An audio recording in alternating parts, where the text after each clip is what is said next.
क्या है, हमारे देश में कंज्यूमर्स एक बहुत बड़ी पावर है जो पूरी इकोनॉमी को चला रही है। एग्री करते हो? सही बोल रहा हूँ, गलत बोल रहा हूँ?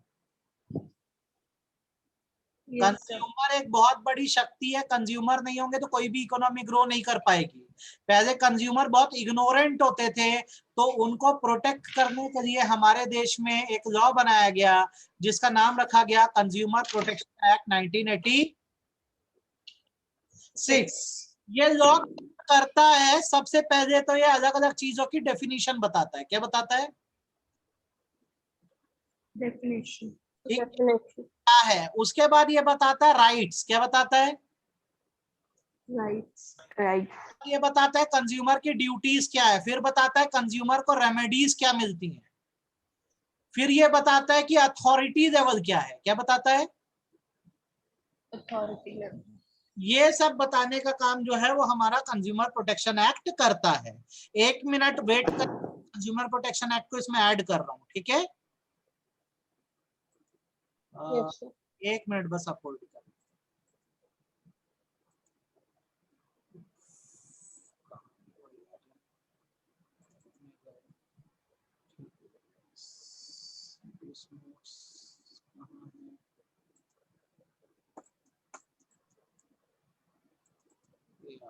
क्यों अटक रहा है?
एक मिनट रुकना बेटा बस।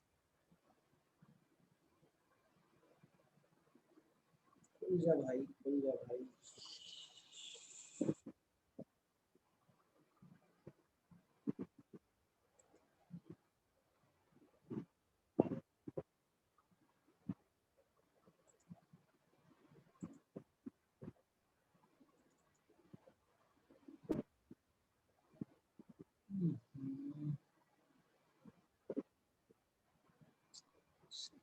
करप्ट हो गई।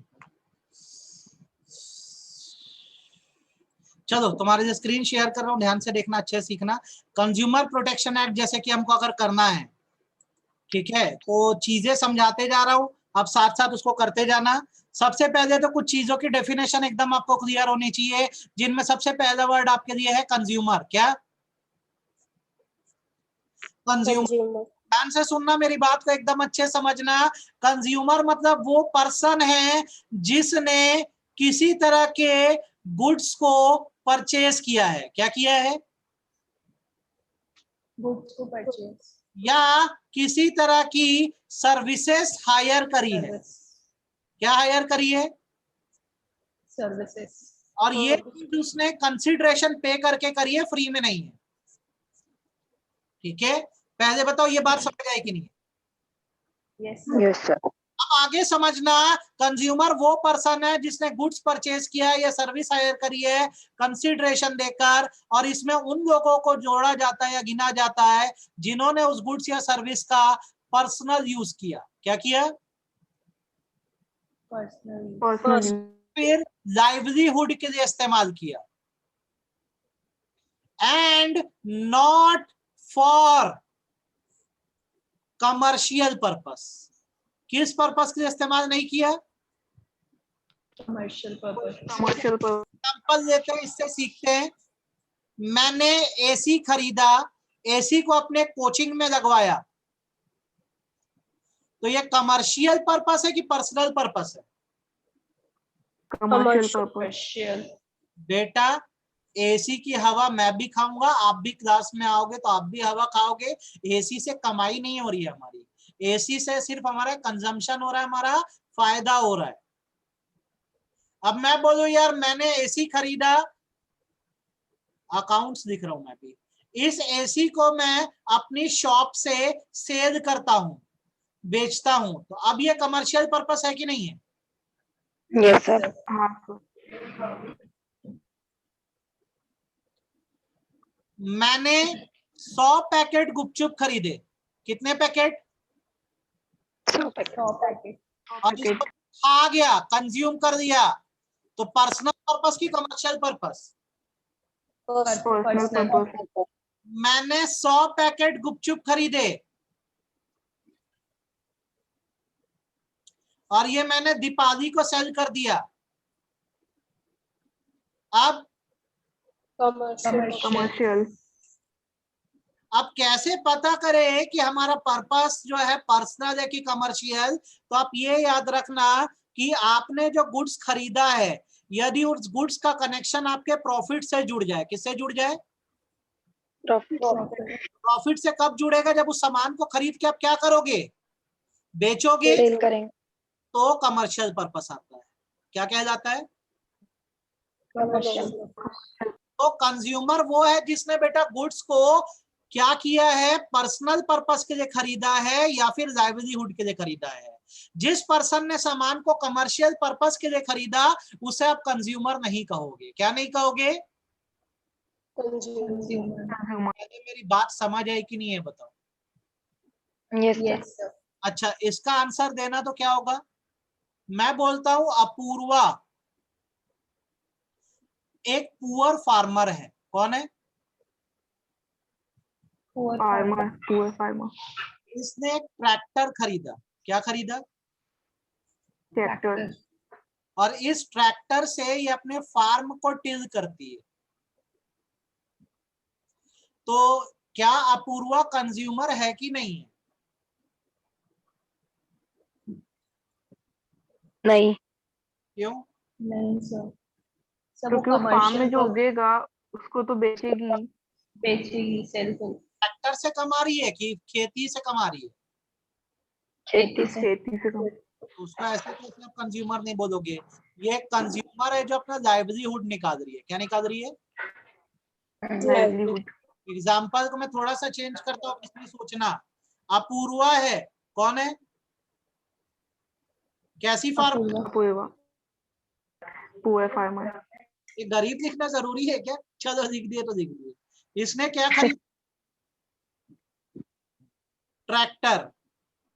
इसका ये फार्म है, फार्म में ट्रैक्टर को टिल करती है साल के 6 महीने, और जो बाकी के 6 महीने रहती है उसमें ट्रैक्टर जो होती है उसको रेंट पे दे देती है, जिससे इसकी अच्छी अर्निंग होती है। तो अब बताओ ये पर्सनल पर्पस है, लाइवलीहुड है कि कमर्शियल पर्पस है?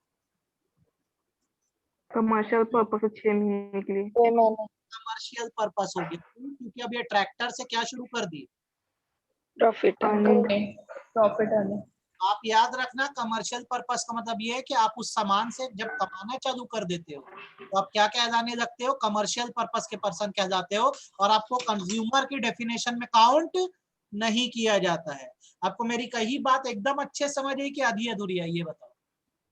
आ गई सर। एकदम अच्छे से आ गई। कंज्यूमर कौन होता है तो ये क्लियर है। एक बात बताओ, अगर मैंने एक मिल्क पैकेट खरीदा है, दूध का पैकेट खरीदा है, मैं क्या करता हूँ? रोड साइड में एक छोटी सी ठेला डालता हूँ या एक इटिनरी डालता हूँ और मैं वहां से टी बेचता हूँ, तो मैं कंज्यूमर की कैटेगरी में आऊंगा कि नहीं आऊंगा?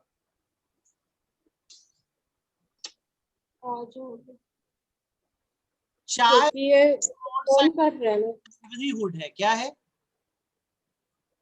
अगर आपने लाइवलीहुड है तो आपको कंज्यूमर हम मानेंगे, लेकिन अगर आप बहुत सारे मिल्क पैकेट खरीदते हो, आपका एक होटल है, क्या है?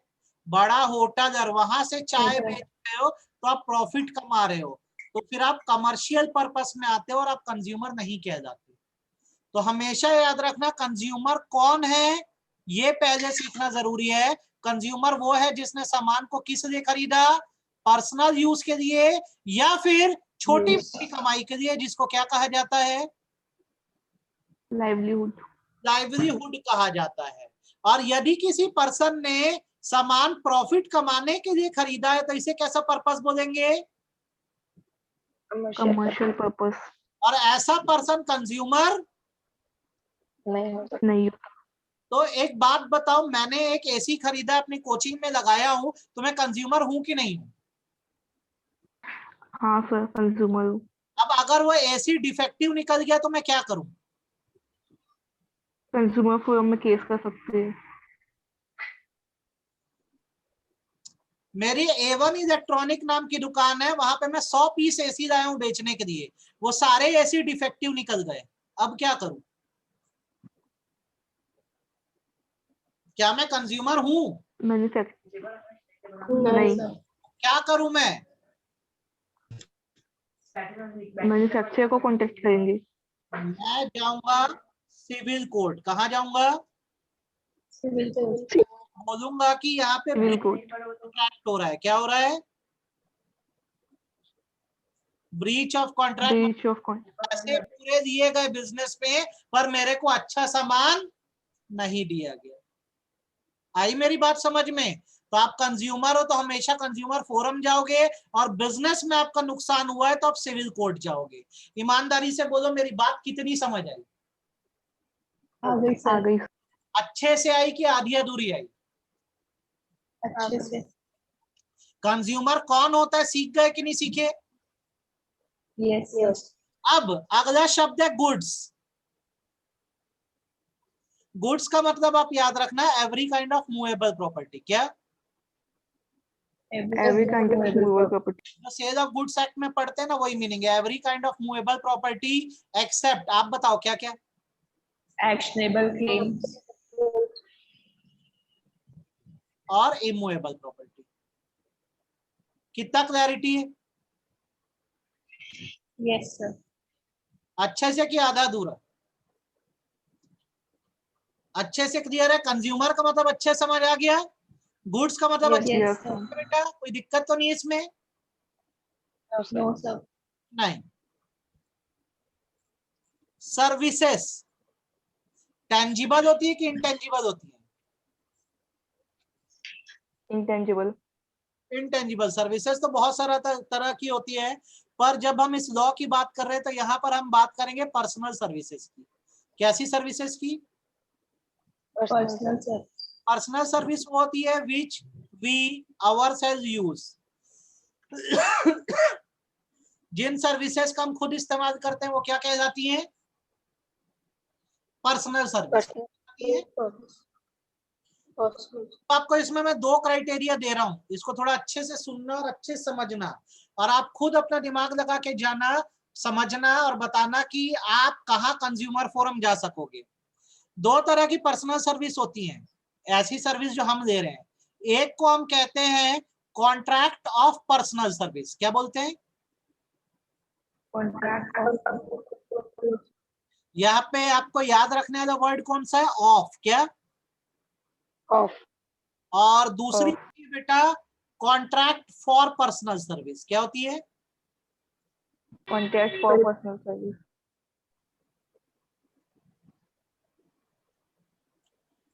Personal service. अब आप मुझसे पूछोगे सर ये क्या क्या है, तो अगर मैं बात बताऊं आपको कॉन्ट्रैक्ट ऑफ पर्सनल सर्विस की, तो इसका मतलब होता है those services which comes under master servant relation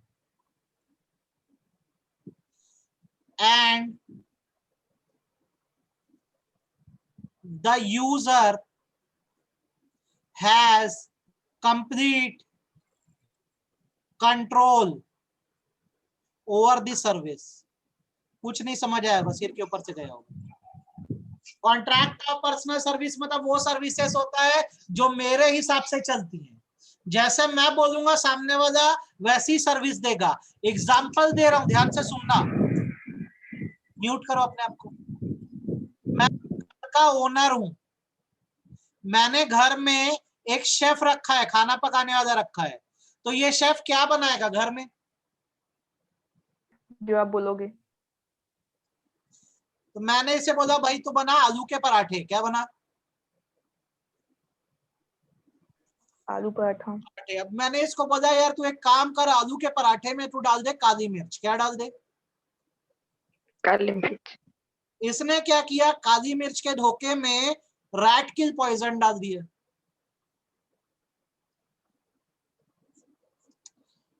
अब इसके खिलाफ मैं क्या करूं ये बताओ? केस कर सकते हैं। कहाँ केस करूं? कहाँ केस करूं? कंज्यूमर फोरम में। ये किसके बोलने पर काली मिर्च डाला? आपके मास्टर बोला। के। अगर मैं नहीं बोला रहता तो इससे गलती होती क्या? नहीं। नहीं। इसकी गलती उतनी, मेरी भी गलती। सही बात है गलत बात है? सही बात। यस। तो इस सिचुएशन में I can not go anywhere, मैं कहीं नहीं जा सकता। बस मैं ये कर सकता हूं कि उसकी सर्विस डिसकंटिन्यू करा सकता हूं, बोल सकता हूं कि कल से मत आना। कितनी समझ आई ये बात आपको? आ गई। आ गई सर। Yes sir. सुनो इसका, आप जनरल पब्लिक हो, जो नेता है वो आपके सर्वेंट है, कौन है? नेता सर। सर्वेंट है। अरे भाई जनता के सेवक बोलते हैं कि नहीं बोलते? मोदी जी प्रधान सेवक हैं कि नहीं है? Yes Yes, sir. sir. वो किसके Yes, कहने हिसाब से चलते हैं? जैसा पब्लिक चाहेगी, जो पॉलिटिशियन है वैसी काम करेगा कि नहीं करेगा? तो Yes, अगर sir. वो आपका पैसा खा गया, उसने आपका करप्शन कर दिया, तो आप क्या कर लोगे? ज्यादा से ज्यादा उसे रिजाइन करवाओगे, उसके खिलाफ कंज्यूमर फोरम जा सकते हो क्या? नहीं। नहीं। क्योंकि आपने उन्हें चुना है, तो जितनी गलती उसकी उतनी गलती हमारी। कॉन्ट्रैक्ट ऑफ पर्सनल सर्विस मतलब वो सर्विसेज जो हमारे हिसाब से चलती है, हमारे कहने के हिसाब से चलती है। तो अगर सर्विस देने वाले ने कोई गलती कर दी है तो वो जितना जिम्मेदार, हम भी उतने जिम्मेदार। इस सिचुएशन में हम कंज्यूमर फोरम नहीं जा सकते। कहाँ नहीं जा सकते? कंज्यूमर फोरम में जाइए। और जब आप बात करते हो बेटा कॉन्ट्रैक्ट फॉर पर्सनल सर्विस की, तो इसका मतलब होता है दोस services which are availed and runs as per choice of provider। ऐसी सर्विसेज जो हम लेने जाते हैं और जो प्रोवाइडर के हिसाब से चलती है, हमारे हिसाब से नहीं चलती है, उसको कॉन्ट्रैक्ट फॉर पर्सनल सर्विस बोलते हैं। एग्जांपल, मैं पेशेंट हूं, मैं जब डॉक्टर के पास जाऊंगा तो क्या मैं डॉक्टर को बोल सकता हूं सर इतनी दवा देना या इंजेक्शन मत लगाना? क्या मैं ऐसा कह सकता हूं?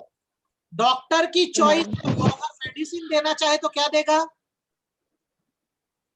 मेडिसिन देगा। और अगर इंजेक्शन लगाना चाहे तो क्या लगाएगा? इंजेक्शन। और अगर आपको इससे हार्म हो गया तो इसमें आपकी गलती है कि डॉक्टर की गलती है? डॉक्टर। डॉक्टर की। क्योंकि आपके हिसाब से तो नहीं चला, उसने अपने हिसाब से सर्विस दी। तो आप कहाँ जा सकते हो?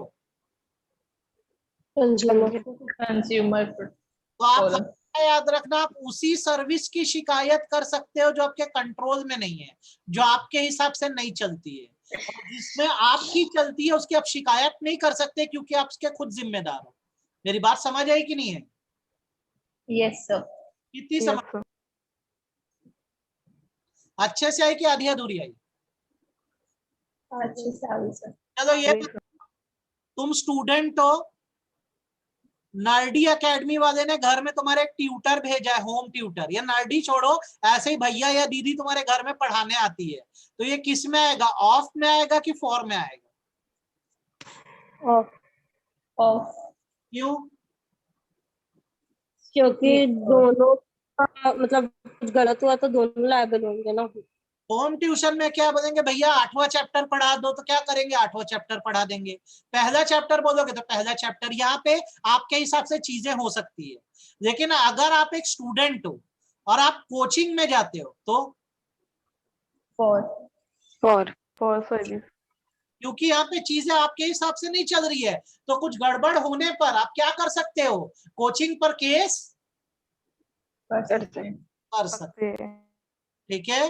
ट्रेन में बैठोगे, आप पैसेंजर हो, आप ट्रेन में बैठ रहे हो, तो ऑफ है कि फॉर है? ऑफ है। फॉर फॉर फॉर क्यों फॉर है बताओ? हमारे ये ना वो जो उसका रूट है वो वैसे ही जाएगी। ट्रेन हमारे हिसाब से नहीं चलती, हम वहां बुक कराते टिकट, और कुछ सुविधा में कमी रहे तो हम ट्रेन वालों पे क्या कर सकते हैं, रेलवे पे। केस कर सकते हैं। सही बात है, गलत बात है? आपको ये सारे ना 1 मार्क में पूछता है, बताओ ऑफ क्या है, फॉर क्या है। अच्छा, इसमें बताओ, आप स्टूडेंट हो, यूनिवर्सिटी में एग्जाम हो रहे हैं, ऑफ की फॉर है?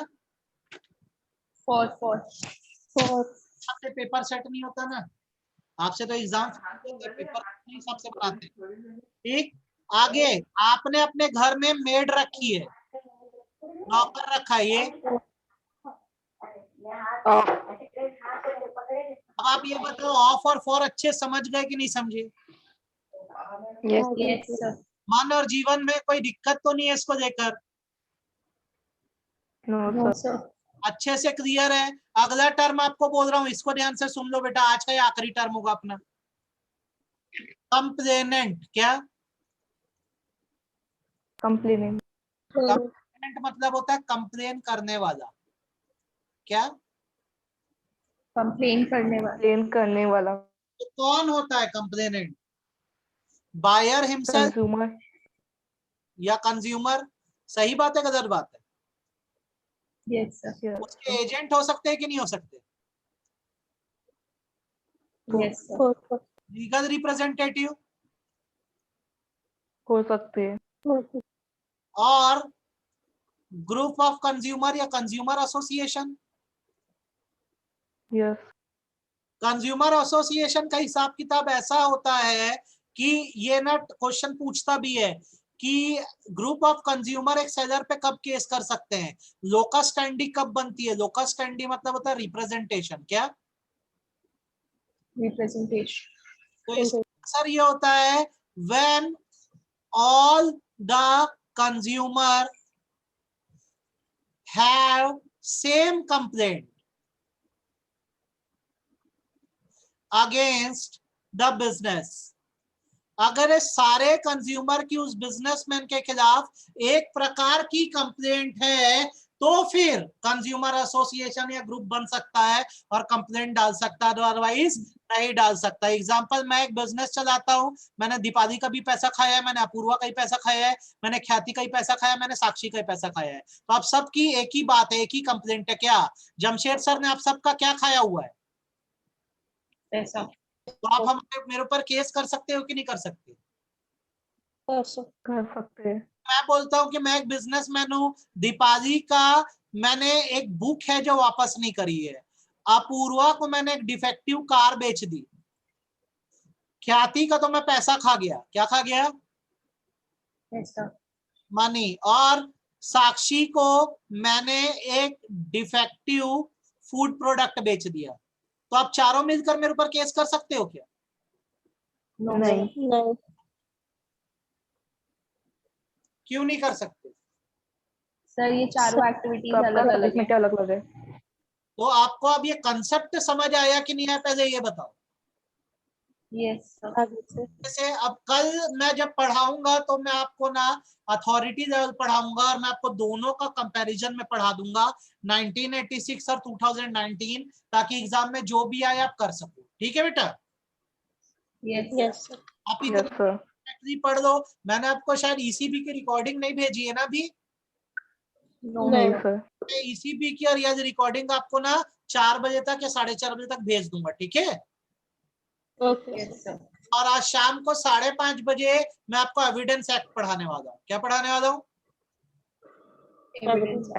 जिसको जिसको अटेंड करना हो कर देना एविडेंस, ठीक है? जी सर।